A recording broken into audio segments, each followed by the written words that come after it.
මෞලයේ පාඩමේ 12 වෙනි වීඩියෝ එක පොඩි කොටසක්. මෞලික ස්කන්ධය.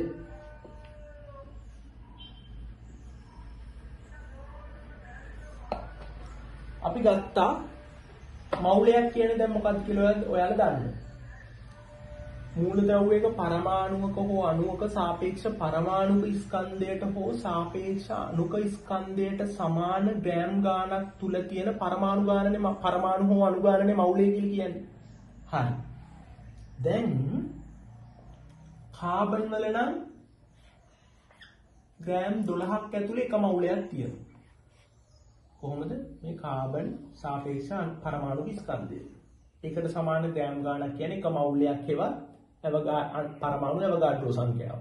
හරිද? නයිට්‍රජන් නම් 14යි ග්‍රෑම් කියන්නේ එක මෞලයක්. මේ මෞලය ඇතුලේ පරමාණු අවගාඩ්‍රෝ සංඛ්‍යාවක් තියෙනවා. 6.023ක් තියෙනවා. හරි. දැන් මෞලික ස්කන්ධය කියලා කියන්නේ මෞලික ස්කන්ධය.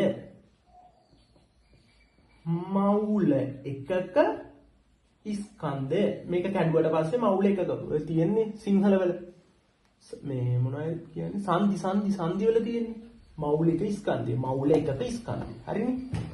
හරි. මෞලික ස්කන්ධය. දැන් කිසිම දෙයක් හිතන්න දෙයක් නැහැ. මෞලික ස්කන්ධ කීයද? එක මෞලික ස්කන්ධ කීයද? ග්‍රෑම් 12යි. හරි. ග්‍රෑම් 12 මෞලික ස්කන්ධ උනාට මෞලික ස්කන්ධයට ඒකකයක් තියෙනවා. මෞලික ස්කන්ධය ගන්නේ මෞලයට ග්‍රෑම්. GMOL ඍණ එක. අපිට කොහේ හරි පේපර් එක මෞලික ස්කන්ධය කීයද කියලා අහුවොත් සාපේක්ෂ පරමාණුක ස්කන්ධයටයි අණුක සාපේක්ෂ අණුක ස්කන්ධයටයි ඒකක නැති වුණාට මෞලික ස්කන්ධයට ඒකකයක් තියෙනවා. ඒක තමයි GMOL ඍණ එක.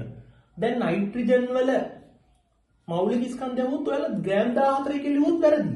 උත්තරේ ඉන්නේ 14යි GAMOL ඍණ එක. 14යි මෞලයට ග්‍රෑම්. මේ ඍණ එක නෙමෙයි.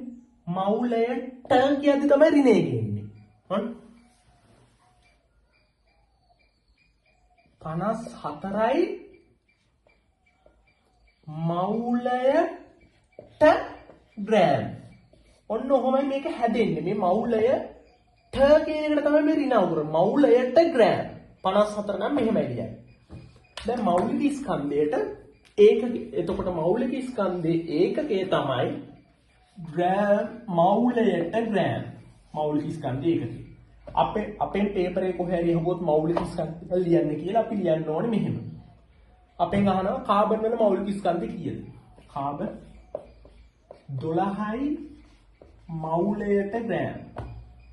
නයිට්‍රජන් වල 14යි මෞලයට ග්‍රෑම්. හරිද? ඔක්සිජන් වල 16යි මෞලයට ග්‍රෑම්. හරිද? ඔන්න ඔහොමයි මෞලික ස්කන්ධය කියන්නේ. ඕකට තමයි මෞලික ස්කන්ධය කියන්නේ.